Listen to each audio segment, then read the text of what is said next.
April 9th, 1998, the Herrig Brothers Poultry Farm, Albert City, Iowa. Two teenagers were joyriding on an ATV when they crashed into piping from a 42-foot-long propane storage tank. Propane gushed from the tank. An excess flow valve failed to stop the leak. The gas likely drifted toward a hot propane vaporizer 37 feet away and ignited. Flames engulfed the tank and began to heat the propane inside. 20 volunteer firefighters were called to the scene, but were unable to stop the leak. They planned to let the fire burn itself out. But meanwhile, they would spray down the adjacent turkey barns to keep the fire from spreading. Based on their training and guidance, the firefighters believed that in the event of an explosion, they would be protected if they stayed away from the ends of the burning tank. As the fire continued to rage, flames directly heated the upper section of the tank wall, above the level of the liquid. Without liquid to transfer the heat, the upper section of the tank wall began to overheat and weaken. Minutes later, the propane tank blew apart, sending metal fragments in all directions. Pieces of the tank struck the firefighters, killing 2. Other deadly fragments narrowly missed 2 others. 7 firefighters were injured. Other debris smashed into buildings. The firefighters were victims of a BLEVE, a boiling liquid expanding vapor explosion, a hazard they had never trained or prepared for. This accident resulted from a lack of effective training materials for firefighters, as well as a lack of understanding of propane BLEVE hazards. If the firefighters had just kept a safe distance away from the burning tank, no one would have been harmed, and that's really the tragedy of this case. Chemical Safety Board investigations have revealed that many communities, companies and responders need to be more knowledgeable and better prepared.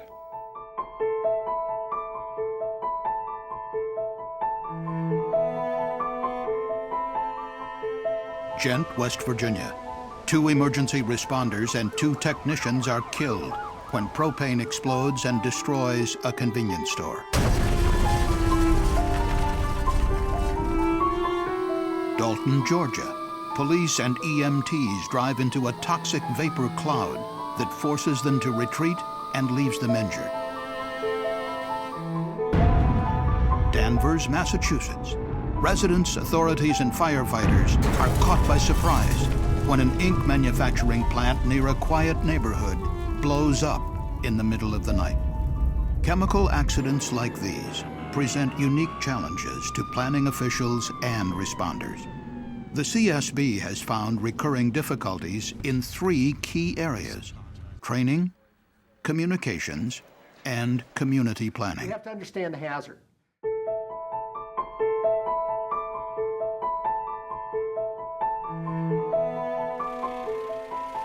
On the morning of January 30th, 2007, an inexperienced technician prepared to transfer propane between 2 tanks at a convenience store in rural Ghent, West Virginia. Suddenly, a geyser of propane erupted from one of the tanks. A large cloud of flammable vapor formed behind the store and seeped inside through vents in the roof. The invisible gas began to fill the store. The technician was unable to stop the release. All 4 employees remained inside the store, and the technician stayed by the tank as propane continued to leak for nearly half an hour. Meanwhile, 2 volunteer firefighters, 2 emergency medical technicians, and a second propane technician arrived in the danger zone. The area was never evacuated. At 10:53 a.m., the propane found an undetermined ignition source and exploded. The 2 technicians, the volunteer fire captain, and an EMT standing near the leaking tank were killed. The 4 store employees and the other firefighters survived, but they sustained serious burns and other injuries. Nearly 30 minutes elapsed between the release and the explosion. If there'd been an evacuation during those 30 minutes, all of the lives would have been saved. The CSB found the volunteer firefighters and the propane technicians were not adequately trained to handle propane emergencies. If you see that vapor cloud and you hear it and you smell it, you need to be leaving it alone, and you need to evacuate the area. CSB investigations illustrate the tragic consequences when workers and responders don't take appropriate defensive actions and risk their lives attempting to save structures or equipment. We take the vow to protect life and property. Life comes first.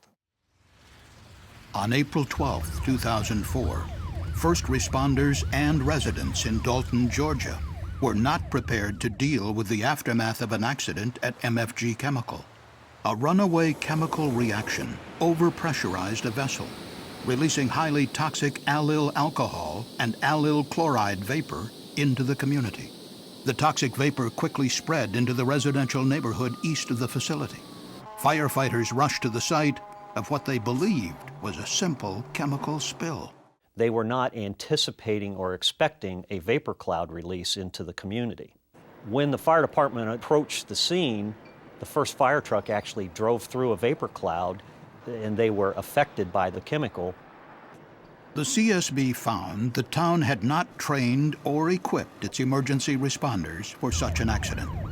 Police drove into the cloud to evacuate families, but then had to retreat. So did ambulance personnel. The fire department had never planned for or conducted any drills associated with a toxic release from a facility. If you're a first responder and get injured yourself, you're not going to be able to help other victims if you're lying in the back of an ambulance on a stretcher. August 14, 2002, Festus, Missouri. A transfer hose from a chlorine rail car burst at the DPC Enterprises plant. The CSB found that a lack of adequate planning and training delayed the response and increased the severity of the accident. When the release started, the chlorine gas engulfed the protective gear that was stored nearby. Without that gear, workers could not access the manual shutoff valves on top of the rail car, and they had no choice but to flee the plant. Volunteer hazmat responders were finally able to stop the leak, braving the 4-foot-deep fog of chlorine to close several manual shutoff valves 3 hours after the leak began. 63 people from the surrounding community sought medical evaluations for respiratory distress. 3 others were admitted to the hospital. Training, planning, exercises, putting appropriate procedures in place so that those responders come home safely at the end of the day is critical.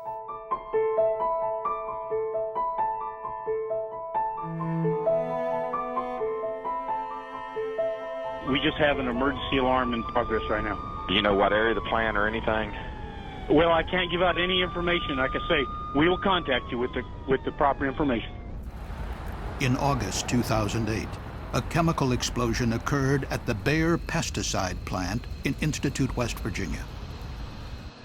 2 workers were fatally injured. Authorities told tens of thousands of residents to shelter in place. Responders struggled to learn what chemicals were involved in the accident and what precautions they should take. We had reports it was in a larvae unit. Are you able to confirm or deny that? No, that's all. I'm only allowed to tell you that we have an emergency in the plant. At the end of the night, I knew no more than I knew driving up Interstate 64, and that was approximately 6 hours later. Per hazmat team, this smoke is toxic. CSB investigations show the need for effective communications between companies, responders, and communities, not only during a chemical emergency, but before a disaster strikes. The only way you can approach community preparedness is having a good understanding of the risks that are present in the community. And that means you have to develop communication with everyone who is handling the hazardous chemicals in that community. On November 17, 2003, a 6-hour-long chlorine gas release occurred at the DPC Enterprises facility in Glendale, Arizona. Residents and workers in a 1.5 square mile area needed to be evacuated, but the emergency notification system was inadequate. Police officers who did not have respiratory protection went door to door notifying residents. 5 officers were among the 16 people who required hospital treatment for chlorine exposure. In the Festus, Missouri chlorine release, there were no sirens or other community-wide alert systems to notify residents and businesses of the emergency, so responders had to drive door to door with bullhorns. I knew they were over there, but with a name like Environmental Quality, I had no idea what their business was. I didn't know that they stored toxic chemicals or oxidizing agents there. I had no idea what was there. Apex, North Carolina, October 5th, 2006. A resident happened to drive by the Environmental Quality Company hazardous waste transfer facility shortly after one of the storage bays caught fire. He called 911. So you can actually see the haze and real strong smell. Okay. Firefighters from the Apex Fire Department and other jurisdictions responded. Flames spread quickly, burning through the roof and causing numerous 55-gallon drums of waste to burst, sending fireballs hundreds of feet into the air. As the fire spread, an unknown chemical haze began to drift over the town. But the plant manager was unable to tell the fire chief exactly what chemicals were stored at the facility. He said, but I can tell you generally what's in there. You've got large quantities of flammables, combustibles, oxidizers, pesticides, poisons, contaminated lead, contaminated mercury. The only thing I think left out of the 9 classifications was miscellaneous. Thousands of residents were ordered to evacuate their homes. About 30 people, including 12 police officers and 1 firefighter, were taken to local hospitals for respiratory distress and nausea. We were operating strictly on a large event of an unknown chemical and erring on the side of safety by going with our worst case scenario plan. Local communities, local jurisdictions have a right and an obligation to know what threats are in their communities so that they would know how to deal with them. Jacksonville, Florida, December 19, 2007. Firefighters faced a similar situation, not knowing all the chemicals involved in a massive explosion and fire at the T2 Laboratories facility. The company had provided officials with an incomplete list. T2 Laboratories produced a highly toxic gasoline additive. On the day of the accident, a runaway chemical reaction ruptured a large processing vessel. The contents ignited, creating a fireball and mushroom cloud that rose some 2,000 feet high, dwarfing the towers visible in the foreground of this Coast Guard security video. Surveillance cameras showed the resulting blast wave blowing out windows of nearby businesses and injuring office workers up to 750 feet away. 4 workers in the plant were killed. 33 other people were injured. So within 10 minutes on the scene, we had a good grasp of the magnitude of the problem. This facility housed multiple types of chemicals, and for our perspective from the hazardous material side, it makes kind of a worst case scenario. I truly was concerned for the safety of the people that worked with us. You had cars on fire, you had shrapnel everywhere, you had small explosions continuing to take place, and we just go back and rely on our training. The response to the T2 explosion by the Jacksonville Fire Department shows the importance of pre-planning, training, and conducting exercises and drills. And the response was very effective with no injuries of any first responders.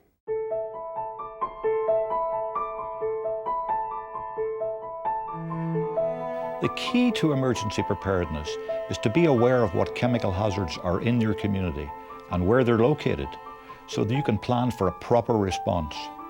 Danvers, Massachusetts, November 22, 2006. A massive explosion at a chemical facility devastated a nearby neighborhood in the middle of the night. The blast wave blew through windows into the bedrooms of sleeping residents, protected only by bed covers, as glass shattered and ceilings collapsed. In what some called a miracle, there were no fatalities. and only 10 residents were injured, suffering cuts and bruises. CAI, an ink manufacturer, was located on an industrial site where flammable solvents had been stored and used for decades. Yet residents of the Danvers Port neighborhood, which grew up nearby over the years, were unaware of the potential danger. An operator likely forgot to turn off the steam heating for an ink mixing tank before leaving for the night. The steam continued to heat flammable solvents in the tank for more than 8 hours, causing them to boil. Flammable vapor filled the unventilated building and exploded. The fact that a chemical company could cause that much destruction, a small chemical company, is something that surprised, I think, all of us. Local emergency planning committees, or LEPCs, are required under the 1986 Federal Emergency Planning and Community Right to Know Act. The committees provide residents, officials, and emergency responders with a system to prepare for chemical accidents. The Danvers LEPC had not met for years. It was revitalized after the accident by town officials and concerned citizens. And the newly resurrected Danvers LEPC has expanded its largely emergency-based charter to include looking into what we can do to prevent a recurrence of this type of tragedy. At the foot of the Rocky Mountains, the picturesque town of Durango, Colorado, has an active LEPC. Officials and residents plan for possible chemical releases from an oil refinery, as well as a highway used to transport hazardous materials. An LEPC functions to make sure that the responders and the community all work together, exercise together, and train together to make for a smoother response. Fundamentally, the power of an LEPC is to ask for information, to go out, get it, and disseminate it to the people that can use it. It's very important that the jurisdictions that don't have LEPCs establish them and run them on a regular basis. LEPCs work to identify chemical hazards in a community, plan and train for emergencies, and test notification and evacuation procedures. These vital community planning functions can easily be overlooked during years or decades without a major accident. Any other hazmat training updates, exercises coming up? We had no idea that this could happen to this company. So just please be aware of what you have in your community. Frankly, every town has facilities in it that are capable of producing very serious accidents that are not well understood by the local community. Have an emergency plan that is flexible enough to adapt to situations as they might arise. Be prepared, take nothing for granted. Planning for risks and hazards and emergency response is a process. It's not an endpoint. Community preparedness is about planning, training, exercises, and repeat and repeat. CSB investigations reveal the continuing need for first responders to have proper hazmat training and equipment, conduct frequent drills and exercises for possible chemical releases, communicate with the companies in their communities that deal with chemicals, and know the key facility contacts in an emergency. Communities should support and maintain an active LEPC, be prepared to evacuate or shelter in place if necessary, and establish multiple communication systems to notify residents of a chemical emergency. Companies should communicate frequently and openly with residents, businesses, and emergency management officials about chemical hazards, and train employees to respond properly to chemical emergencies and to evacuate when appropriate. Preparations by companies, emergency responders, government authorities, and the public are critical to reducing injuries and saving lives. It's not only important to be prepared, but everyone must communicate, have an up-to-date plan, and practice that plan regularly. We hope that our findings will help keep communities safe. For more information on CSB investigations, please visit csb.gov. Hey, this is Metro 911. What do we have? Do you know? We have an emergency at the Bear Crop Science Plant. Right. And the only information I can give you is that you might want to alert the community My supervisor informed me to tell you to alert the community that there's an emergency in the plant. 911? Yeah. Yes, this is Steve at the main gate. Okay. We need an ambulance immediately. Okay. For a burn. We have a burn patient. Burn patient. Yes. What happened? Do you know? And well, I can't give out any information until I get my information. Okay.